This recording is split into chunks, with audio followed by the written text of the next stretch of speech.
know for certain that God knows about what it is to be. But God's love simply has a broader, deeper, longer work to do. And sometimes when we pray, we simply cannot find a place within that work. And we have to just trust, and that's the gift of faith. And no matter what background you come from, there is a gift of faith.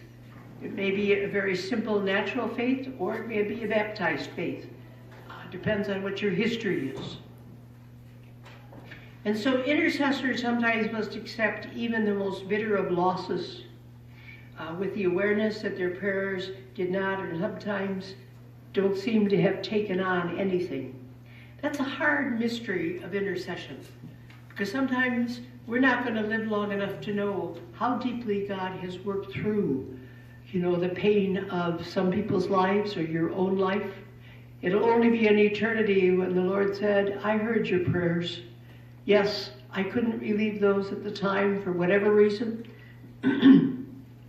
You look at Jesus, who prayed on Holy Thursday that he may not have to go through the passion and the death on Good Friday. He begged the Father, I don't know that I can do this. And what did the Father send? He sent an angel to minister to him. All of you have a guardian angel. Talk to that angel. When you need help, ask the angel to give you help.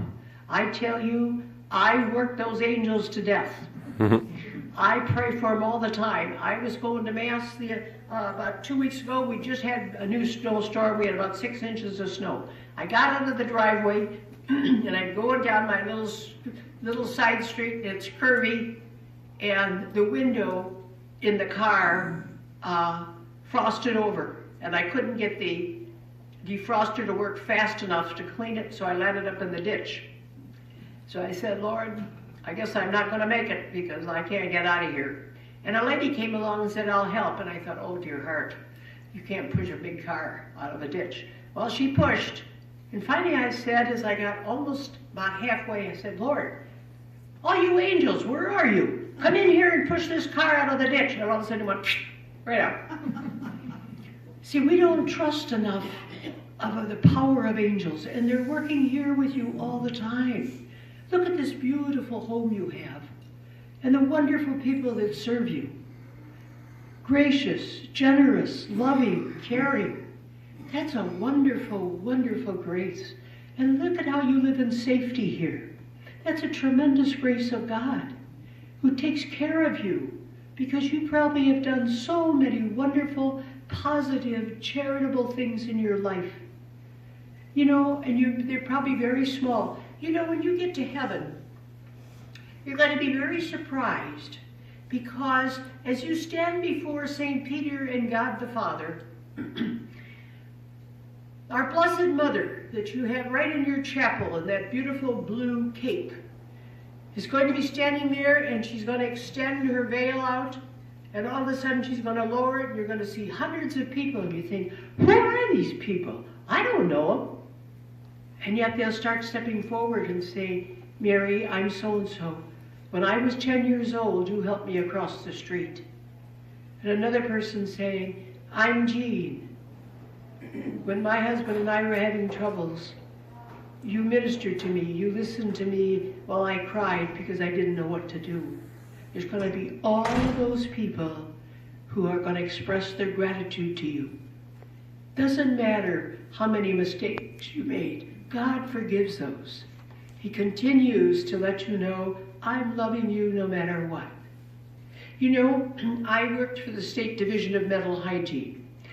As a therapist, I would meet these people. I would go into the state prison.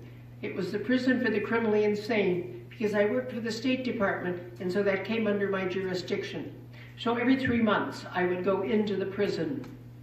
And one day, I always had guards that were about 6'6", so you couldn't really talk to anybody because they were so afraid you're going to be injured because these people supposedly were very dangerous, although nobody ever, as many times I walked through that prison, nobody ever made any encounter toward me at all. Well, this particular day, a man, he filled the doorway. That's how big he was. He was Afro-American. He came in, and He said, "Ma'ams, can I talk to you?" I said, "You certainly can." He had killed 3 people by the time he was 30. So he was going to be there for the rest of his life. I always carried the little American Bibles. They were about the size of your hand. I would always write them and ask them for a case, and they would always mail them to me free. I kept them in the trunk of my car, so when I would go into these places, I always put a couple in my purse. So I didn't want to ask this man if he could read. So I said to him, "Have you ever read this?" And it was the Bible. He said, "No, ma'am." Called me ma'ams. I always loved it. And he said, "No, I haven't." I said, "Would you like a copy?" He said, "Yes, ma'ams, I would." When I came back 3 months later, somehow he broke away from the guards. He came into the little room that I was using for an office, fell to his knees, and he began to sob. And he's got this book that is falling apart. All the pages are disconnected from the binder, because he had used it and prayed through it so many times that he wore it out in 3 months. He said to me, "Ma'ams, if I'd have had this when I was a boy, I wouldn't be here now." You see the power of God's love?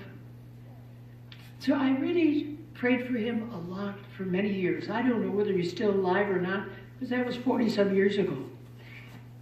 But you just don't know how God is